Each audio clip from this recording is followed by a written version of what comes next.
Hello everybody, welcome back to a video, and today is the 2-year anniversary of this channel. So I figured today we're going to play through the new campaign trail some, because that's what you guys really love to see. So I figured let's take my most recommended playthrough and actually run it. We're finally playing 1972. There's two different versions. Let me know if you want to see the George McGovern side of this, because that's a separate mod. But today I am playing Peace with Honor. As Richard Nixon takes command, he is peering over the edge of an abyss, with the war in Vietnam dragging on, rising inflation, and anarchy in the streets. It appears the United States is entering a period of terminal decline. President Nixon believes he's the only man who can keep the United States as the world's foremost superpower, and he needs a full 8 years to do it. Horrified at what is perceived as the moral decay of the nation, every decision Nixon has made is geared towards ensuring his re-election. To gain a second term, Nixon must bring the Vietnam War to an honorable end, make the type of bold decisions that will enshrine him as one of the great men of history, now more than ever. Alright, we're going to hit continue. So, obviously this is only playing through as Richard Nixon. And so, basically, it'll give you a little profile. And, well, since we're not selecting a candidate or vice president because they're already selected, we can just jump right into this. After the abrupt end of the Paris peace talks in 1968, negotiations to end the war in Vietnam are at a standstill. Signs indicate that the North Vietnamese delegation, led by Le Thuc Tho, is demanding a removal of President Nguyen Van Thieu of South Vietnam. But this has been the brightest of red lines for South Vietnam and a non-starter for a peace deal. Should the U.S. plow ahead on the negotiating track anyway, or should we force the Vietnamese to a table another way? We need a knockout blow. We've been fighting with our hands tied behind our backs. Target the North directly.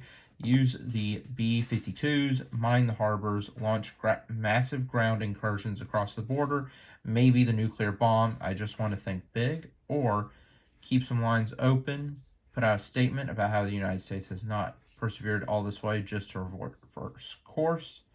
Put it this way: we cannot purchase peace or honor or redeem its sacrifices at the price of deserting a brave ally. That's good. Mention the POW thing too. It's purely a delaying action. Those POW wives will ensure the thing immediately. Well, we'll endorse the thing immediately. Let's go with this one. It's probably our safer option for now, so let's go with that one. With no dramatic escalation on your end, the war will grind on for years until someone makes massive concessions. Meanwhile, the POW wives are proving to be a bit of an Achilles heel for your administration itself. If the war is still raging by 72, there may be hell to pay. Alright, let's see how we're doing. Okay. Alright, it's a pretty decent map to start with.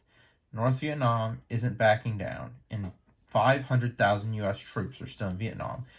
Defense Secretary Mel Laird has proposed a new policy of Vietnamization, which calls for a gradual withdrawal of U.S. troops while handing the war over to the Vietnamese. But the Joint Chiefs believe the only way to win is with a massive troop surge. Which do you support? Okay, Laird's got the right idea. 150,000 troops should come home by the end of the year and gradually withdraw all of them on a schedule over the next couple of years. Get South Vietnamese strong enough to fight this war themselves. We can't win a war by tying our generals' hands behind their backs. If they need 1 million men, give them 1 million. Increase our troop levels to the numbers the men out in the field say they need. Ramp up the bombing too. Larry's plan doesn't go far enough. Get 300,000 troops home in the next 9 months and stop the bombing. Slash the military aid too. It's our only way of bringing peace. Don't rock the boat. Keep the 500,000 we've got there. Keep up the training and assistance. But we can't just cut and run when the going gets tough. Stay the course. Let's go with this one. Let's get the South Vietnamese strong enough to fight the war themselves. There's strong skepticism over your plan. Is this just a way to prevent a communist takeover before the election, or to effectively prolong the war forever? Regardless, the anti-war fervor may quell, and the public is satisfied that you're bringing peace with honor. All right. Let's click on Texas. China has long been a pariah in geopolitics, and American policy towards the world's most populous country in the world has been marked by confrontation and refusal to engage. More recently, Peking's relations with Moscow and Hanoi have turned sour. This could represent an opening to set the tone for your administration's diplomacy. If the U.S. pursues a reapproachment with China, it would definitely end one of North Vietnam's biggest military pipelines and open a new era in international relations. Would you support such an opening? No, if we bow down before Red China, it's another Munich. They would march right through all of Indochina and Korea, invade Taiwan. The Chinese would destroy Japan, cut them off completely. Don't you understand? Do you understand? Don't budge an inch. Look, I'm supposed to be the #1 red baiter in the country. If we continue the policy of non-communication with the Chinese that we've had for 20 years, if we just continue, it could be nuclear war. We've got to get along with them. It's no problem for the next few years, but it's a critical problem of our age. China is the key to peace in the world. Keep it quiet, Henry. Start working through their channels. So I am going to go with that one because that is actually what Nixon did. Kissinger begins making plans to slip into China next year, setting the stage for a visit of your own in 1972.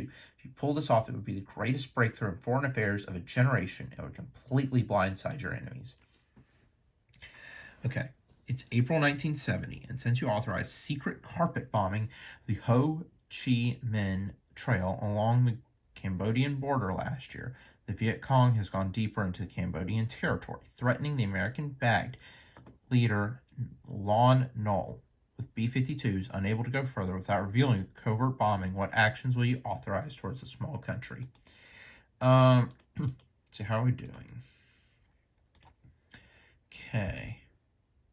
Go for broke. Order a full American invasion of Cambodia. If, when the chips are down, the world's most powerful nation acts like a pitiful, helpless giant, then the forces of totalitarianism and anarchy will threaten free nations and free institutions throughout the world. Give some more military aid to Lon Nol and just continue our covert bombing runs, but don't send any troops in. I tell you, that Cambodia bombing is the only thing we can get away with. The network people try to whine about bombing the north, but nobody cares about Cambodia and the bombing. Withdraw any overt military support. We're trying to end this war, not expand it into other countries. I'm not going to be the first president to lose a war, but I'm not going to be one who whines it either. We need to get out. Let's go with this middle option. That seems like our safest bet. It's true. You've avoided excuse me, any mass outcry at home. The military is antsy, though. It's unclear how long secret bombing can be kept under wraps, and the whole campaign could just blow up in your face. If bombing stayed quiet in Laos, maybe it can in Cambodia. Okay. Pennsylvania. As president, you have authorized numerous dirty tricks straight out of the White House, like wiretapping and break-ins. Much of this stemmed from your paranoia over leaks over the secret bombing of Cambodia.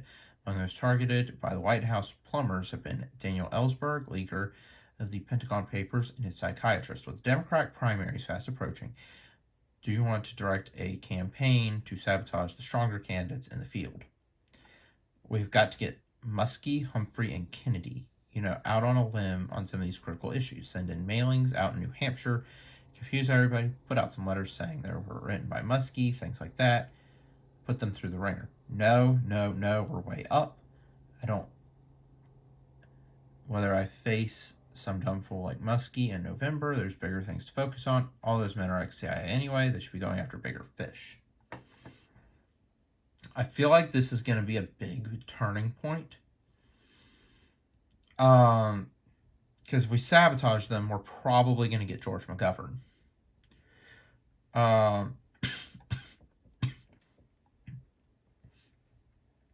I say we don't.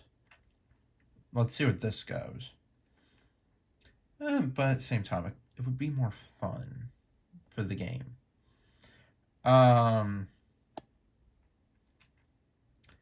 Ooh, this is a tough one.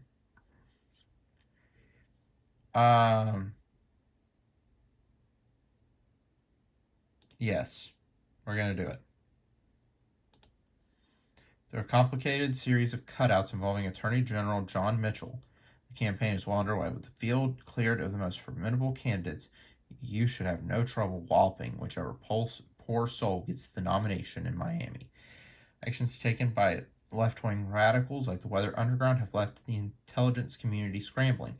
White House aide Charles Houston has drafted a plan which would authorize burglaries, wiretaps, mail opening, and detention camps for dissidents. The directors of the CIA, FBI, DIA, and NSA have all indicated their support.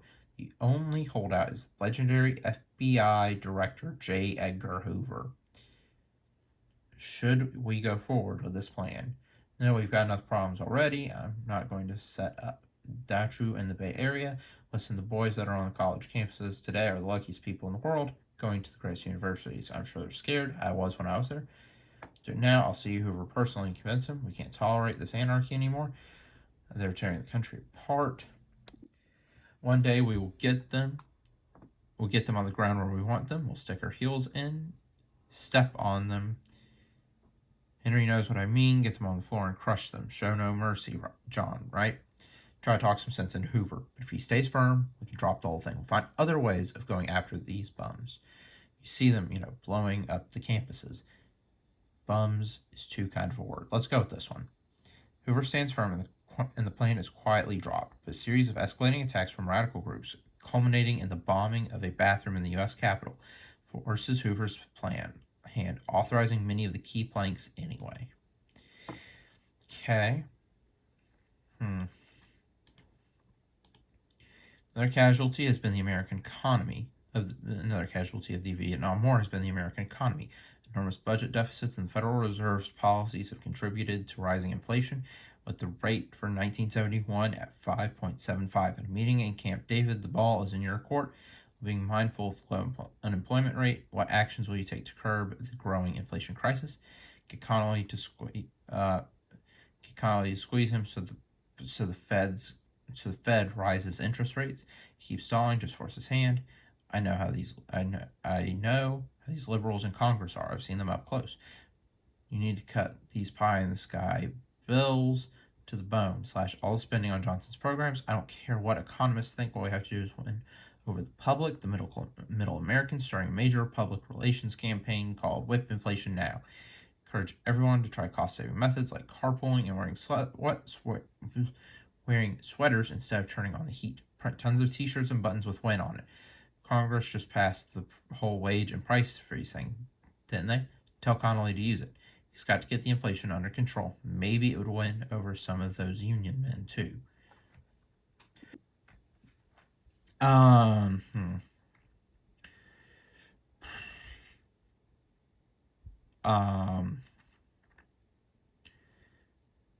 Let's do this one. The unemployment rate rises due to your actions, even with inflation possibly getting reined in. The political damage of widespread joblessness may be terminal, and you're the one to blame for these economic woes. Oh no. Oh no.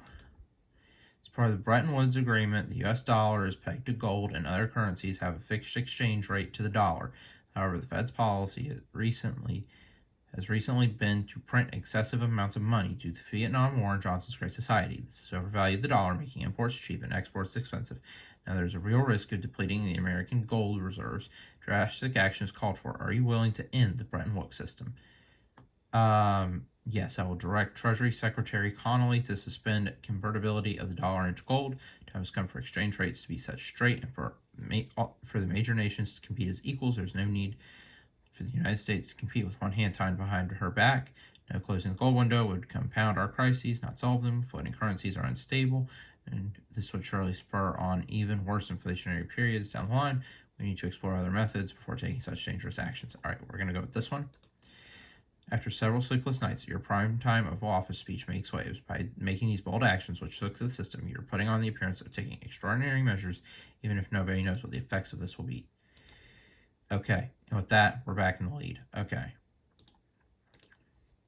Conservatives argue that another factor contributing to the poor economy is the environmental movement. Pollution control has been a growing issue. You face pressure to pick up where Johnson left off on that front while being mindful of economic concerns. Where do you fall in the environment? This has been a bureaucratic mess for years now. Let's streamline it all by creating the Environmental Protection Agency, which will be under White House control. But I draw a line at the proposed Clean Water Act, which will undermine state authority and throttle industry. I will veto this bill.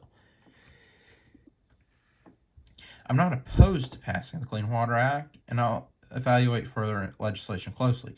I think the last thing our environment needs is another agency for bureaucrats to supersede state authority. Our existing federal programs to combat pollution are doing their job. I oppose the creation of yet another bureaucratic federal agency, and I will certainly veto the Clean Water Act, which has more supporters among policy-headed individuals than it does with the working men of this country. Protecting the environment for our children and grandchildren is a vital task which we have all been given. I will create a federal environmental protection agency, sign the Clean Water Act, and support any further anti-pollution legislation which gets to my desk. Let's go with going the EPA route, but vetoing the Clean Water Act. Creation of the EPA is greeted warmly, even if begrudgingly, by conservatives in your administration like Pat Buchanan. It's an easier sell when you couple it with vetoing the CWA. That gets overridden by Congress anyway. Okay. Look at that. Oh, but we're losing the popular vote. Okay. As another school year is starting, the integration of African American students is a high priority across state and local governments. This has resulted in some highly unpopular programs like cross-district busing, which is intended to achieve racial balance, but has been strongly opposed from nearly all quadrants. How do you wish to pursue desegregation? We're going to enforce the law. And that means continuing to uphold rulings which will end legal segregation. However, we're not going to campaign on these decisions at all. Instead, I will loudly oppose forced busing, which is just as detrimental to our core values as legal segregation. I firmly support an overturning of these disgraceful forced race mixing laws and a complete end to the busing farce. Liberal courts in this country have upended centuries of established order. These past few years are a threat to civilized people everywhere. Uphold rulings ending segregation of schools, and let's support busing too. We can win over some of those liberals who support this. Maybe some black voters. Just think about it, Bob. I certainly don't advocate for a return to the days of Jim Crow. But I think a more constructionist judicial understanding of these laws is necessary. I oppose busing, and the Justice Department will review rulings on segregation on a case-by-case basis. Let's go with the first one. Trying to have it both ways on the issue of segregation hardly qualifies for you for any profiles in courage, but it's a politically savvy move. By not rocking the boat with Southern whites, you will keep those voters in line, and you don't look like an unvarnished racist either. Look at that. We now have the South, so we don't have to worry about a third-party presence in the South. Drug use is becoming a full-blown epidemic in American society. Over the past decade, the number of addicts has surged, which some in your administration believe is fueling the increase in crime across major cities. A particularly sensitive subject is in Vietnam, where American troops are getting addicted to heroin. What steps will you take to tackle this crisis? At home, form a nonpartisan commission to come up with a list of proposals to combat the threat of illegal drugs in our communities. With our armed forces, however, I'm giving the military free rein. Addiction is deteriorating our troops' morale, and it must be stopped. Public enemy number one in the United States is drug abuse. In order to fight and defeat this enemy, it is necessary to wage an all-new, all-out offensive. I am directing Congress to provide renewed funds for treatment and rehabilitation efforts to deal with the supply. I formed the Schaffer Commission to analyze this problem before leaping to any sudden conclusions, and is recommended Nations to discourage drug use are the ones we must implement. I will legalize marijuana and redirect federal funds to educational programs to curb drug abuse. Drugs are menacing our society. They're killing our children. I have submitted to Congress a set of proposals which will institute mandatory minimum penalties for drug criminals and ensure law and order. Beyond that, I will conduct a major television campaign with Pat, who will encourage our nation's children to just say no to drug use. Let's go with this one. Substance of your initiative is limited, but the public messaging, including an Oval Office meeting with Elvis Presley, proves to be quite successful. However, the military continues to worry about the state of our forces in Vietnam, with morale low and the troops high. Okay. Supreme Court Justices Hugo Black and Thomas Marshall Harlan have both retired, and you now have 2 vacancies to fill. The first nomination was Lewis Powell, a corporate lawyer who got through Congress with no sweat. Now you can afford to be a little rougher with the second vacancy, while being mindful of your past defeats for nominees earlier in your administration. Who would you like to choose? William Rehnquist over at the Justice Department. He's young and he's conservative. What more could you want? Shirley Hudstifler from the Court of Appeals. She can really win those feminists over. The liberals make fools of themselves going after her. Senator Howard Baker. I've been impressed by him, and he's not the type of man to rock the boat. He's reliable. Caspar Weinberger over at the OMB. The way he's reshaped that entire department shows the kind of bright conservative he is. I think in real life he did nominate Howard Baker. But I don't think he got the nomination. I'll tell you what. Well, how are we doing? I'll tell you what, let's go with a little bit of an out there one. Let's go for Shirley Huffstedler. The elephant in the room is that she makes history as the first woman on the Supreme Court, and you get positive press coverage from that, but her actual positions are immediately branded as liberal by your fellow conservatives who feel you missed an opportunity. Okay? Throughout your term, Vice President Spiro Agnew has endeared himself to conservatives, while also becoming a bit of a thorn in your side. Agnew's closet is full of skeletons from his days in Maryland all the way to the White House, acting as a ticking time bomb for your administration if not quickly addressed. Ideally, he would resign, but you're going to have to squeeze him a bit and leak some of those corruption scandals if you want him to go. Are you willing to cut Agnew loose? Oh, this is a biggie. Drop him and really have it with the press. Once he's through, nominate Ronald Reagan. Conservatives are fanatic about this man, and he's a dynamite campaigner. Drop him. Let him really have it with the press. Once he's through, nominate John Connolly. He's been a loyal man, and I'd be happy to have him by my side for another 4 years. No, I don't want any of that. Agnew can put in good work in our campaign. Let's not change horses midstream. Besides, raising hell for all the bribes he's made would open a whole can of worms. Drop him. Let him really have it with the press. Once he's through, nominate Nelson Rockefeller. He's brilliant. Exactly what the Republican Party needs. Oh, so the ironic... No. The ironic thing is, 2 tickets I played with as Nixon with are actually options. Because I played 1960 and won using Nelson Rockefeller. And I played 1968 and won using Ronald Reagan. However, I am going to stick with Agnew. This may be for the best as far as your re-election bid is concerned, but Agnew taking bribes in the White House is so egregious, it's bound to leak out. Eventually, just pray you can make it to Election Day without him embarrassing the whole administration. Okay. After years of secret negotiations, you have at last reached an agreement with the People's Republic of China and are ready to normalize relations. This has stunned the world, and there are hopes that you can actually visit the PRC with an official American delegation. It would make for great television, and you would be the first U.S. president to visit the country. Don't let them come to us. I've already got a history-making tour with the Soviet Union coming up with our arms limitation agreement talks later this year. I would like to meet with the Chinese delegation right here in Washington. Absolutely not. We can treat them like an equal without groveling over them. I'm not going to visit and refuse to let them into the UN until they end their support for communist subversion and free nations. I can't think of anything more important. Let the television cameras come in and let's visit earlier this year. This is more about China. It's about world peace. With SALT coming up, if we can organize a summit with the Chinese and the Soviets, it would end the Cold War. Let's let the television cameras in. Your whirlwind tour is an astonishing success. A surreal meeting with Chairman Mao Zedong, dining with Premier Zhao Enlai, and walking the Great Wall all play spectacularly to the Republic. You've charted a new chapter in history, and the PRC is eager to keep up this relationship. By the way, let me know in the comments if I'm pronouncing some of these names wrong, because I feel like I am. More chaos and more violence. At a rally in Maryland, George Wallace has been shot by an unknown assailant.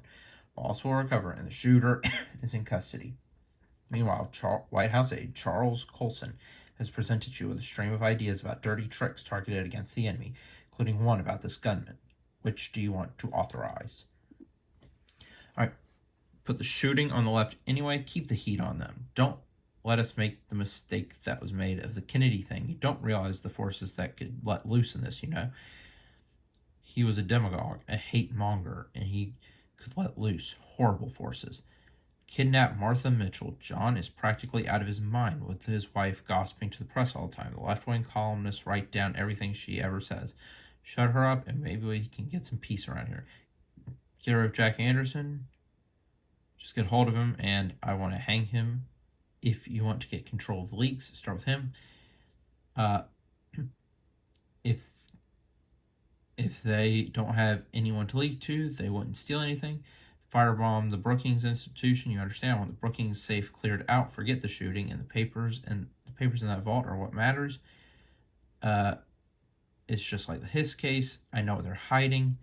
It's all about the peace talks in 68. Let's pin the shooting on the left anyway. Pin it on the left. Colson takes action, sending CIA agent Howard Hunt to the apartment of the shooter, Arthur Bremer, to plant Democratic flyers around. Unfortunately, Hunt can't find any Kennedy material and just ends up dumping surplus McCarthy pins from 68 on the apartment floor. Okay. A bizarre story in Washington today. 5 burglars have been arrested at the offices of the Democratic National Committee in the Watergate Hotel. Some of them have ties to the committee to re-elect the president. Howard Hunt's name has been found in their address books. A lot of the burglars were part of the old plumbers unit here. The FBI is on their trail. Your back is against the wall, and you're running out of options. I'm tired of these games. They've gone too far. If we don't get in front of this now, there goes the election. Tell the whole truth. Admit we encouraged dirty tricks, and McCord worked for us, but I had no personal knowledge of the break-in and would not have approved it.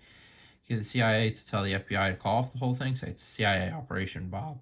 Do you get that? Go see Dick Helms and say that this will open up the whole Bay of Pigs thing. Don't lie to them to the extent to say there's no involvement, but just say this is sort of a comedy of errors, bizarre, without getting into it. Tell them the president believes this is going to open the whole Bay of Pigs thing again.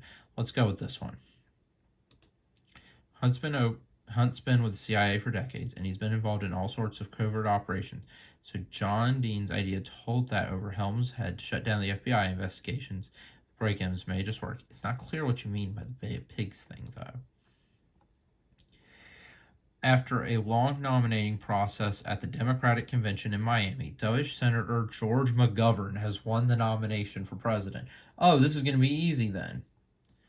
However, a circus has surrounded the selection of his running mate, Thomas Eagleton, who will likely be dropped due to emerging scandals. While campaigning, how do you want to address McGovern and his disasters? Let's not let those long-haired kids who hate the war go one way. If you want peace, vote Nixon. I'm the only one here trying to end the war and bring all our POWs home. This fella isn't even a true dove. He voted for the Gulf of Tonkin resolution back in 64. I don't want to get complacent. Run a really strong attacking campaign. And raise hell about this fella's extreme positions on welfare, amnesty, and drugs. Don't forget this Eagleton fiasco too. Let Colson really dig into that. The Humphrey wing of the party can't clearly can't stand for everything this fellow stands for. There are a lot of Democrats who see these barefoot, long-haired flower childs on the convention floor and start convulsing. It makes you sick. Set up an organization called Democrats for Nixon and put Connolly in charge. I don't see any reason to campaign this year. This fellow is on course for the humiliation of a lifetime. I'm trying to bring peace to Vietnam. We've got higher priorities than shaking hands and ticker-tape parades. So I think the Democrats for Nixon thing actually was a real thing. I think this could be a good way to get ahead in the polls, right? And we could maybe even increase our numbers in several states. So, yeah, let's do that. Let's go with the Humphrey wing of the party. Clearly can't stand everything this fellow stands for. There's a lot of Democrats who see these barefoot, long-haired flower childs on the convention floor and start convulsing. Set up an organization called Democrats for Nixon and put Connolly in charge. It's an intelligent ploy on its own. McGovern's complete lack of a coherent response only sweetens the deal. Many Democrats can't stand the way the country has been going, but if you can convince them that it's because of liberals instead of you, this might work. Okay. Oh, look at that. Look at that. Look at that. The Republican convention in Miami goes rather smoothly, all things considered. You're easily renominated, and protests by Vietnam veterans against the war are contained by local police with little sweat. As you step up to the podium for your final campaign, what do you want to emphasize to the crowd? The economy is the most pressing issue for Americans, regardless of background. My decisions have been bold, but they have produced results. Inflation is down, productivity is up, and we have lessened the burden on Americans' pocketbooks. More than any initiative, our greatest accomplishment has been contributing so much to the future of peace in the world. With solid agreements in Moscow and the end of the Vietnam War in sight, we can begin to focus on the lasting pieces ahead. My speech will be for the silent majority of my fellow Americans. The shouters and marchers are the voices of a loud few, but look at what we have accomplished. The forgotten man of middle America has accomplished wonders never before dreamed possible. We have landed on the moon. We have united for peace. We will create a new prosperity without war. I want to address these rabble-rousers outside directly. The thugs who disrupt our daily life by burning down entire cities are doing nothing more to humiliate this country than North Vietnam. We need to tell the American people how their way of life is at stake. Let's go for the silent majority. Your first silent majority speech in 1969 worked wonders, so it's fitting you would use it again at this critical point. It doesn't quite capture the same unknown quantity you did previously. It's a good tone to set for the final stretch of the campaign. Let's try to get Minnesota. A years-long investigation into the secret bombing of Cambodia by reporter Seymour Hersh has just been published by the New York Times. The evidence is irrefutable, and it shows the U.S. has been waging a secret war against the country since at least 1969 on your direct orders. Congress is scrambling to shut down the bombing. Senator William Fulbright is calling for hearings, and the public feels betrayed. Aren't you supposed to be ending this war, not expanding it? Let's just admit it and pledge to cease all bombing in Cambodia immediately. There's no winning here, just cut our losses. If the public knew about how many Viet Cong sanctuaries are embedded in Cambodia, they would understand we've been defending the Allied government and power there from outside attacks. Bombing? What bombing? This never happened. You're being duped by communist propaganda. The North Vietnamese have sophisticated psychological warfare capabilities. At least full record, this bombing began under Johnson, not me. It's his war. I've only inherited it. We're trying to end it honorably. Let's go with if the public knew.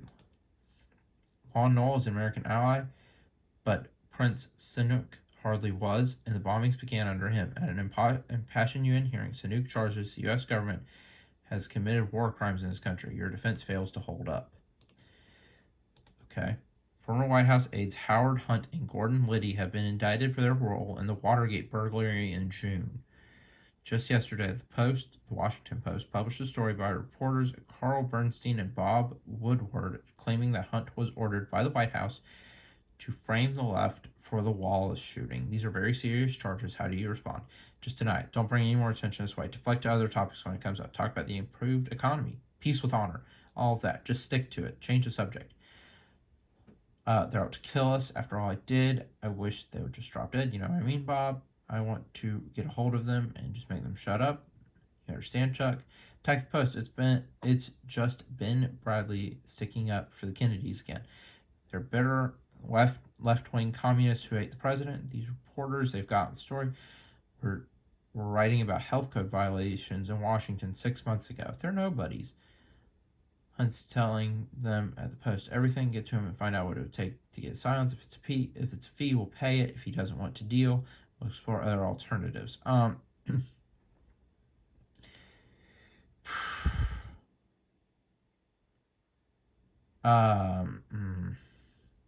I think we got to deny it. The press corps cannot believe White House Press Secretary Ron Ziegler's attempt to whitewash and deny the Hunt story. The report seriously threatens to break through the campaign season noise and undermine your re-election bid. Okay. Regardless of how the Watergate drama will play out, for now, you still have a country to govern. A growing issue is the matter of health care. The proposed Kennedy-Griffiths bill in Congress would create a universal national health care system, but has been stalled in the committee. You indicated interest in health care reform last year, so is this still something you plan to pursue?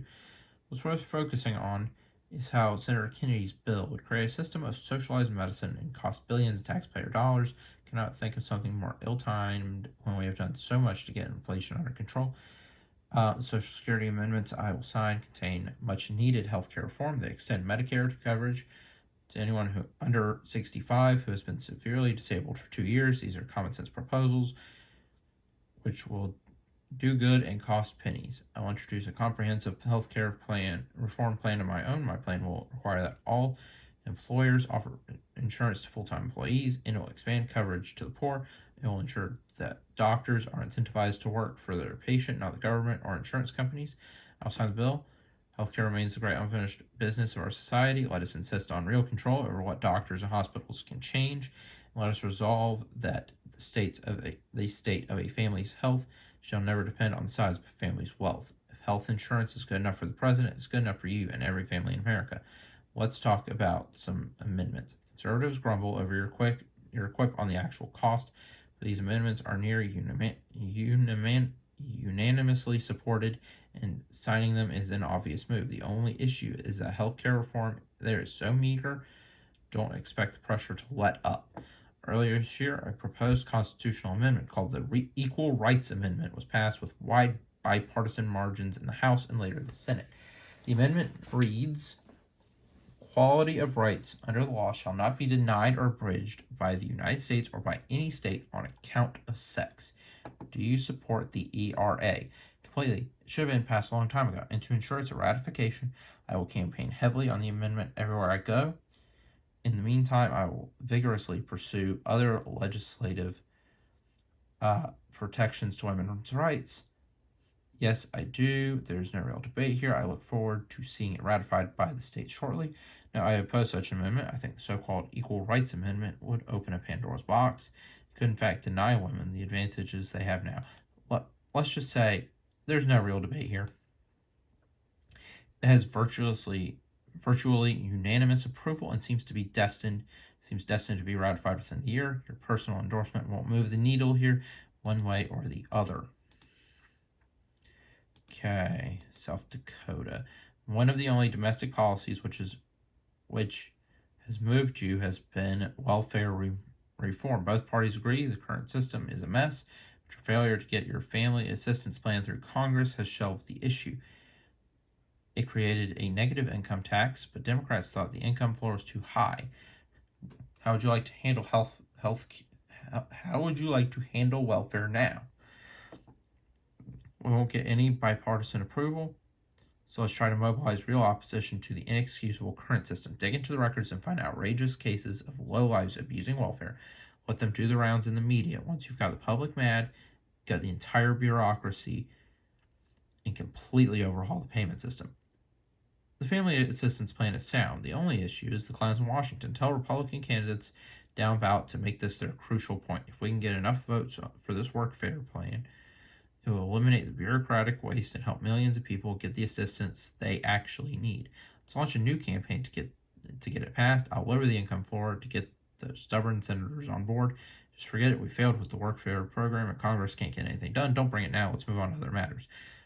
Let's go with mobilizing opposition to the system. This will work beyond your wildest dreams, and Ronald Reagan has made a dozen television appearances in the last week decrying these so-called welfare queens. Your drastic overhaul has wiped out the current system. The only question is what comes next. Let's see what we're at. Okay. With only days to go before voters head to the polls, an enormous breakthrough in negotiations to end the Vietnam War has just been reached, with Le Duc Tho and Nijgens Van Theo's final, albeit reluctant, approval. Kissinger has had enough confidence to declare that peace is at hand in a nationally televised press conference. It looks like your gambit has paid off. This has been the longest, the most difficult war in American history. Honest and patriotic Americans have disagreed as to whether we should have become involved in it at all. There's been disagreement on the conduct of the war. The agreement that we have reached is one on which we can agree. Let us unite now. Unite in peace. A peace that's fair to both sides. A peace that can last. Peaceniks will insist that the agreement is identical to the one on in the 1969, which you rejected, but real Americans, the silent majority, know that you have brought a lasting peace. Newsweek's cover reads, "Goodbye, Vietnam," as it finally appears that this calamity is near its end. All right, let's head to Wisconsin. With your final campaign in its last days, which region do you want to campaign in most heavily? Well, I mean, we're not going to get Massachusetts. I mean, if we can try to get if we can campaign somewhat around Wisconsin, we can maybe flip that one. Midwest, we can mobilize blue-collar voters all along the Rust Belt. They will determine our victory. West Coast, California is now worth more electoral votes than any state. It's only right that it should get the most focus. New York alone will ensure our victory. But let's go to New Jersey, too. We built a careful strategy over my entire term to win these voters over, and we're on the verge of victory in the South. Rust Belt. At your final rally in Michigan, to get to the airport in Cleveland, you take a short boat trip over Lake Erie. At night, you can't see the shores in any direction. The water is a deep black. You peer over the edge of the ship, looking for your reflection. You see nothing. Election night has arrived. Settle in and wait for the returns, however long it may take. Best of luck. All right, I think this might be my biggest and quickest victory. Also, does that say Spock?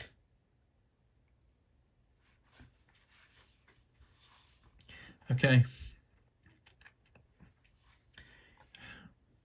I mean, already this is going to be, I think, my biggest victory in the new campaign trail. But I wonder if we're going to get Wisconsin. Just curious on how some of these states did.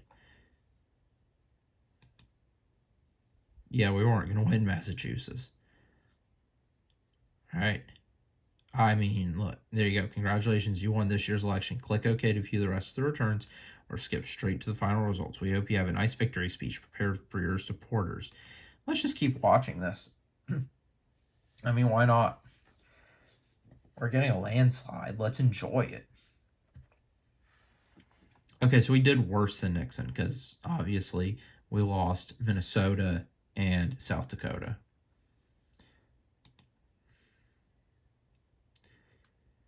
And Wisconsin. Okay. But I mean, still, we did really good. And I think all the rest of these states are ours. Why is it taking so long? Huh. Come on. Finish loading. Yeah, I mean, there we go. Oh, we lost Washington? Oregon. Right, Washington. We lost Oregon, barely. Go to final results.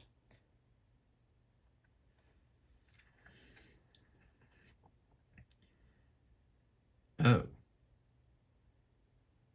What?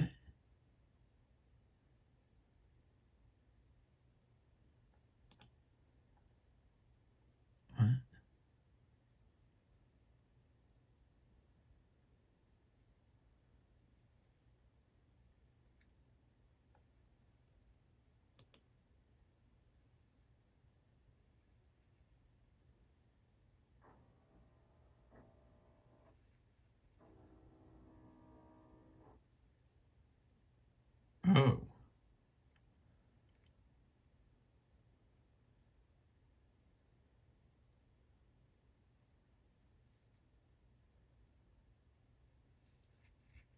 Okay, then.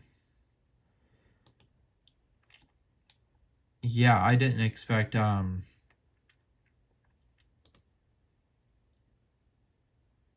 wait, there's more. Good grief.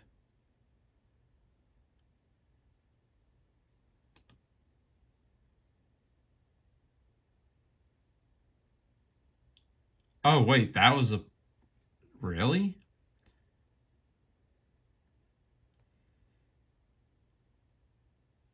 I was just curious what this was. I didn't realize, because I just saw this right here.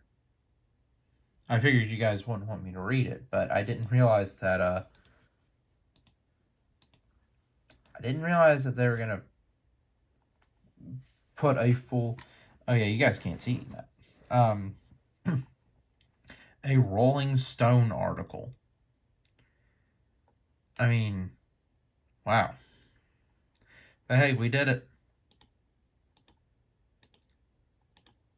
Dr. Spock. Did... What?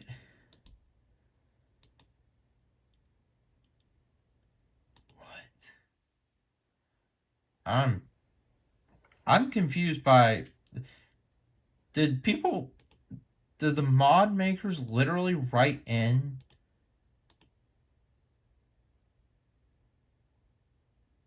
I don't even know what this is. Did people actually write... Or... Isn't Spock a Star Trek character? You'll have to let me know, because out of everything, this is the most confusing thing about this ending. Right? But, yeah, I was actually about to say, I didn't realize that a full-blown...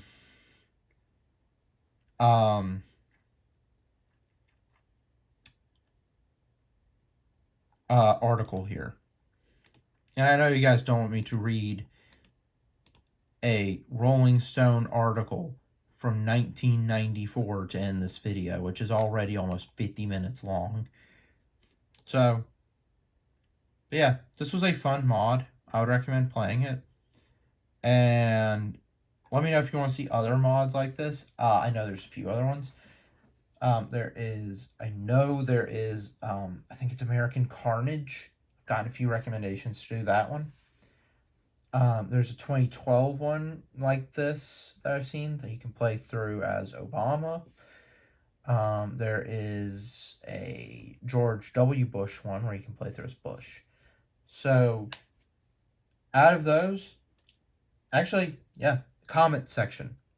You guys decide which one of those is next. American Carnage, 2012 Obama like this, or W, which is the 2004 one, which I almost did for this, but I decided let's do Peace with Honor.